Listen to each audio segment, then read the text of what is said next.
इन actress के खूबसूरत कोमल चेहरों के पीछे का काला सच जानकर आपके होश उड़ जाएंगे। क्यों हो जाएगा 2030 तक भारत में एंड्रॉइड फोन बंद, कारण जानकर हो जाएंगे हैरान। आखिर में जानेंगे मार्वल क्यों इंडियन सुपर हीरो को अपनी फिल्मों में कास्ट नहीं करता। 2022 में कंपटीशन कमीशन ऑफ इंडिया ने गूगल पर 1300 करोड़ का फाइन लगाया, क्योंकि इस कमीशन के मुताबिक गूगल मार्केट में अपना दबदबा बनाए रखने के लिए एक तरफा खेल खेल रहा था और अपने राइवल कंपनीज की एप्स को बिना चेतावनी दिए ही हटा देता या उनकी रीच को कम कर देता। ऐसे करके पिछले कई सालों से गूगल इंडियन मार्केट में अपना बिजनेस जमाए बैठा था। लेकिन हैरानी की बात ये थी कि एक तरफ जहां गूगल ने इंडिया को ये फाइन देने से मना कर दिया, वहीं दूसरी तरफ 14 जनवरी 2023 को गूगल ने इंडिया को ये धमकी दी, अगर उसने इंडिया से अपने iOS सिस्टम को हटा लिया तो इंडियन मार्केट में या तो एंड्रॉइड फोन्स बिकना ही बंद हो जाएंगे या फिर उनकी प्राइस काफी महंगी हो जाएगी। और यहीं पर आता है एक ट्विस्ट। वर्तमान समय में इंडिया ने खुद को इस काबिल बना लिया कि उसने न सिर्फ अपना iOS सिस्टम बना लिया, बल्कि सारे एप्स के साथ साथ खुद का मैप भी बनाकर तैयार कर लिया, और जो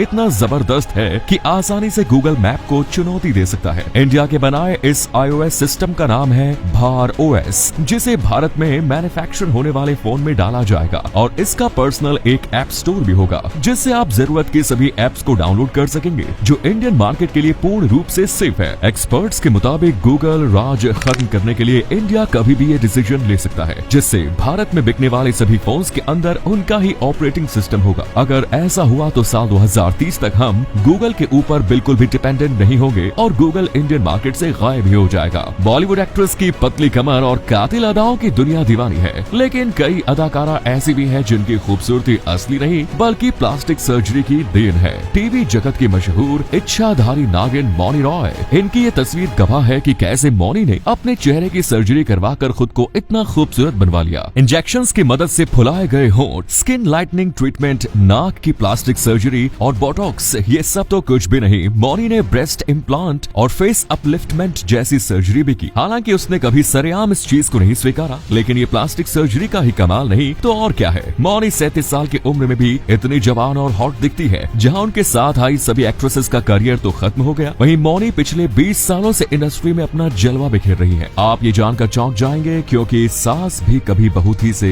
अपने करियर की शुरुआत कर देवों के देव महादेव, नागिन और अब ब्रह्मास्त्र में अपने एक्टिंग और खूबसूरती के जलवे दिखाती हॉट एंड बोल्ड अदाकारा मौनी कभी IAS ऑफिसर बनना चाहती थी, लेकिन किस्मत को तो कुछ और ही मंजूर था। साउथ की हॉट एंड बोल्ड अदाकारा श्रुति हसन को एक वक्त लोग मर्दाना चेहरे वाली कहते थे। एक तरफ जहां उसके लुक्स के कारण प्रोड्यूसर्स उसे फिल्म देने से इनकार कर रहे थे, वहीं दूसरी तरफ प्लास्टिक सर्जरी करवाने की सलाह, जिसके बाद एक दिन श्रुति ने चमत्कार कर दिया और प्लास्टिक सर्जरी करवाकर अपने आप को इतना बदल लिया कि लोग हैरान रह गए। लेकिन ट्रोलर्स ने उनका पीछा तब तक नहीं छोड़ा और उनके होंठ और नाक की सर्जरी के बाद उन्हें और भी ज्यादा ट्रोल करने लगे। इन सब बातों से परेशान होकर श्रुति ने मीडिया के सामने अपनी सर्जरी की बात को माना और ये भी कहा कि जो एक्ट्रेस ये कहती है कि उसने जीवन में कभी प्लास्टिक सर्जरी नहीं करवाई, वो झूठ बोलती है। और आज श्रुति खूबसूरती और हॉटनेस के मामले में किसी से कम नहीं, वहीं वो साउथ की हाईएस्ट पेड एक्ट्रेसेस में से एक है। प्लास्टिक सर्जरी की बात हो और श्रीदेवी की बेटी जानवी कपूर का नाम न आए, ऐसा हो ही नहीं सकता।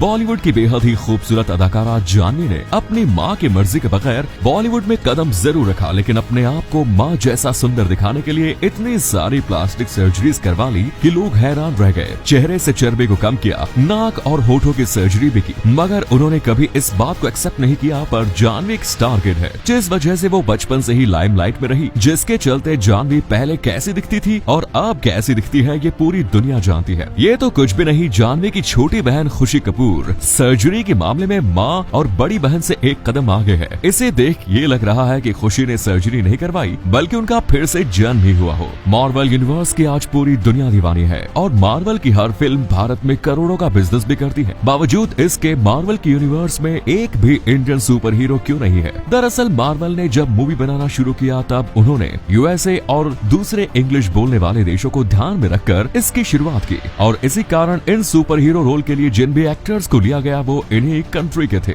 2013 में मार्वल के प्रोड्यूसर्स ने ये तक अनाउंस किया कि उन्हें इंडियन मार्केट में उतना फायदा देखने को नहीं मिल रहा, लेकिन जैसे जैसे उनकी फिल्में रिलीज होती गयी, उन्हें बाकी देशों सहित भारत में ढेर सारा प्यार और पैसा मिला। तब उनके दिमाग में ख्याल आया कि उन्हें अब एशिया समेत दूसरे कॉन्टिनेंट्स के अलग अलग देशों से भी एक्टर्स को लेना चाहिए। इसीलिए उन्होंने सांग जी के लिए एक चाइनीज एक्टर को कास्ट किया। वहीं मिस मार्वल मार्वल सीरीज के लिए पाकिस्तानी एक्ट्रेस को हायर किया, जिसके बाद ये उम्मीद लगाई जा रही है कि आने वाले समय में मार्वल इंडिया से भी किसी सुपर हीरो को जरूर कास्ट करेगा। और ये उम्मीदें तब और भी ज्यादा बढ़ गई जब मार्वल के डॉक्टर स्ट्रेंज ने सोशल मीडिया पर यह कहा कि वो दिल से चाहते हैं कि मार्वल एक इंडियन सुपर हीरो कास्ट करे। बावजूद इसके मार्वल स्टूडियो ने अभी तक इस बात की पुष्टि नहीं की आने वाले वक्त में वो किसी इंडियन सुपर हीरो को अपने फिल्म के लिए कास्ट करेंगे या नहीं। एक ऐसी कंपनी जिसने गूगल को लगाया करोड़ों का चूना, लेकिन कैसे? जुसेरो नाम की एक कंपनी ने ऐसी मशीन बनाई जो एडवांस टेक्नोलॉजी को इस्तेमाल कर उसी के बनाए हुए जूस पैक से जूस निकालती है, जिसका प्राइस था 50,000। जुसेरो के फाउंडर के मुताबिक उनका यह आविष्कार दुनिया को बदल देने वाला था। इसीलिए 2014 में गूगल के साथ कई और इन्वेस्टर्स ने जुसेरो में 900 करोड़ रुपए इन्वेस्ट किए, लेकिन फिर कुछ ऐसी अनहोनी हुई कि पूरी कंपनी ही बर्बाद हो गई। एक इन्वेस्टिगेशन में पता चला जुसेरो के इन फ्रूट पैक्स को लोग अपने हाथों से भी दबाकर जूस निकाल सकते थे और मूल रूप से 50,000 की मशीन भी यही काम कर रही थी। इस खुलासे के बाद जुसेरो की काफी बदनामी हुई और लोगों ने उसका खूब मजाक भी उड़ाया। आखिरकार उन्हें कस्टमर्स को पैसे वापस देने पड़े, जिसके चलते जुसेरो बैंकक्रप्ट हो गई और गूगल के करोड़ों रुपए डूब गए। भारत को छोड़ अगर हम किसी भी देश के मैप को देखें तो हमें उसमें स्पेसिफिक कंट्री ही दिखेगी। वहीं अगर हम इंडिया की मैप देखें तो हमें भारत समेत एक छोटा सा देश श्रीलंका भी दिखेगा। लेकिन सवाल यह है कि जब इंडिया और श्रीलंका अलग अलग देश है तो मैप में उन्हें एक साथ क्यों दिखाया जाता है? दरअसल यूनाइटेड नेशंस की एक कानून है, लॉ ऑफ सी,